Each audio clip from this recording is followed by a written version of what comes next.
नमस्कार दोस्तों, आज के इस अंक में हम आपके लिए लाए हैं Renuka Aaradhya real life motivational success story, जिसे आप जानेंगे कि कैसे एक व्यक्ति जो बचपन से ही घर घर जाकर भीख मांगता था, रात दिन मेहनत की अपनी पूरी लगन से करोड़ों की कंपनी का मालिक बना। तो जाने रेणुका आराध्या की सफलता की कहानी। इस सफलता से शायद आपको भी कभी मोटिवेट होना पड़े, तो प्लीज़ ये वीडियो ज़रूर देखें।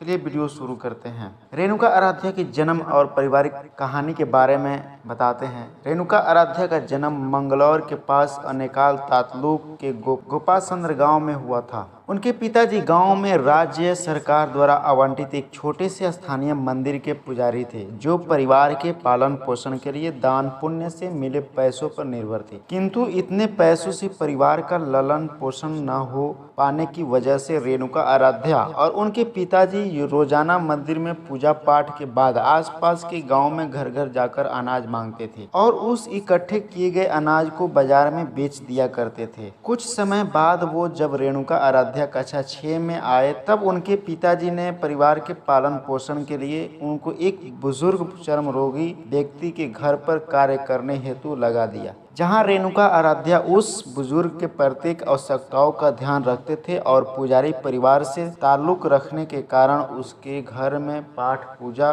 भी करते थे। वह उन्होंने 1 वर्ष तक कार्य किया। उसके बाद उनके पिताजी ने उन्हें चिकपेट के एक आश्रम में डाल दिया, जहां उन्हें वेद और संस्कृत की विद्या लेनी पड़ती थी और दोनों समय खाना भी भरपेट नहीं मिलता था। आखिरकार उन्होंने भरपेट खाना खाने के लिए अपने से सीनियर छात्रों के साथ नामकरण, विवाह और अन्य कार्यक्रमों में पूजा पाठ हेतु की योजना बनाई, पर इसके फलस्वरूप उन्हें अपने सीनियर छात्रों की मनमानी भी सहनी पड़ती थी और उनके सारे व्यक्तिगत काम करने पड़ते थे। इससे उनके भोजन की समस्याओं तो सुलझ गई, किंतु सारा दिन सीनियर छात्रों का कार्य करते रहने से वे पढ़ाई में ज्यादा ध्यान नहीं दे पाए और 10वीं कक्षा की परीक्षा में फेल हो गए। रेणुका आराध्या के जीवन से लगातार संघर्ष करने के बारे में जानते हैं। रेणुका आराध्या के जीवन में अचानक संघर्ष तब और बढ़ गई जब उनके पिताजी का निधन हो गया। बड़े भाई की घर छोड़ देने के फलस्वरूप माँ और बहन की जिम्मेदारी उनके कंधों पर आ गई। फिर क्या था, पढ़ाई छोड़ दी और शुरू की जीवन चलाने के लिए आजीविका कमाने की अंतहीन लड़ाई। सबसे पहले एक छोटी सी कंपनी में हेल्पर का कार्य, उसके बाद प्लास्टिक बनाने के कारखाने में कार्य किया, फिर बर्फ बनाने वाली कंपनी में कुछ समय कार्य किया, उसके बाद कैमरा कंपनी एडले में स्वीपर का कार्य, उसके बाद श्याम सुंदर ट्रेडिंग कंपनी में एक मजदूर की हैसियत से कार्य किया और अपनी मेहनत के दम पर उसी कंपनी में सेल्समैन की पोजीशन भी बनाई। इसके बाद 6,000 रुपये प्रति माह में एक सिक्योरिटी गार्ड के रूप में भी कार्य किया और विवाह भी कर लिया।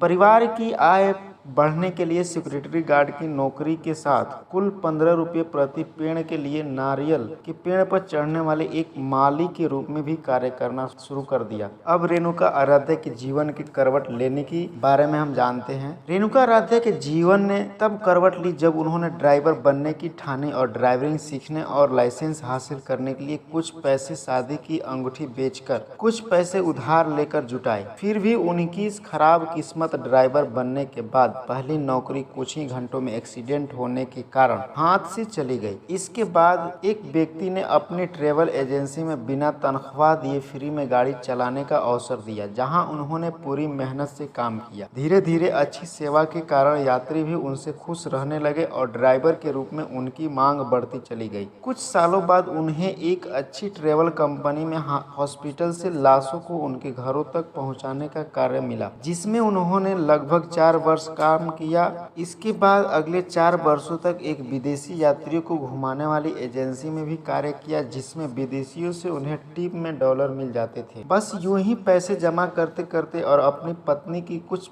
जमा पूंजी से उन्होंने 2001 में सिटी सफारी नाम से अपनी एक कंपनी खोल ली, जिसके वो मैनेजर बन गए। फिर बैंक से लोन लेकर एक कार और कुछ समय पश्चात एक कार और खरीद ली और उनकी दोनों कारों की सहायता से 2 वर्षों तक स्पॉट सिटी टैक्सी में कार्य किया और वर्ष 2006 तक अपनी खुद की 5 कार बना ली। अब रेणुका आराध्या द्वारा जीवन में आगे बढ़ने के लिए उठाए गए सबसे बड़े कदम के बारे में। रेणुका आराध्या को जीवन में इतना बड़ा कुछ करने के लिए बाद भी संतुष्टि नहीं हुई, इसलिए उन्होंने वर्ष 2006 में इंडियन सिटी टैक्सी को खरीदकर उसका नाम प्रवासी कैब प्राइवेट लिमिटेड कर दिया। पर सबके लिए उनके अपनी सारी काम बेचनी पड़ी और मार्केट से कुछ उधार भी लेना पड़ा। पर यह फैसला बहुत सही साबित हुआ और वो कॉर्पोरेट को अपनी सेवाएं देने लगे और उनकी सबसे पहली कंपनी थी अमेजॉन इंडिया और उसके बाद वॉलमार्ट, अकामाई, जनरल मोटर्स आदि जैसी कंपनी उनकी इंडियन सिटी टैक्सी की सेवाएं लेने लगी। आज उनकी कंपनी की 1000 से ज्यादा कार है और देश के कई हिस्सों में उनकी कंपनी की ब्रांच है। साथ ही वो 3 स्टार्टअप के डायरेक्टर भी है। तो देखा आपने रेणुका आराध्या रियल लाइफ की मोटिवेशनल सक्सेस स्टोरी। आपके उपरांत आप या कोई भी ये समझ सकता है कि हम यदि चाहे और ठान ले तो जीवन में नए आयाम और बुलंदियों को हासिल कर सकते हैं। जरूरत है तो सिर्फ चट्टान की तरह मजबूत इरादों की, फौलादी हिम्मत की। दोस्तों, मैं उम्मीद करता हूँ आपको रेणुका आराध्या सफलता की कहानी से आपको जीवन में कुछ न कुछ मोटिवेट जरूर मिला होगा। तो प्लीज अगर वीडियो अच्छा लगा होगा तो इस चैनल को सब्सक्राइब कर दे और एक प्यारा सा लाइक जरूर कर दे और कमेंट में अपना सुझाव जरूर। फिर मिलते हैं इसी तरह की दिल दहला देने वाली नेक्स्ट वीडियो में। जय हिंद।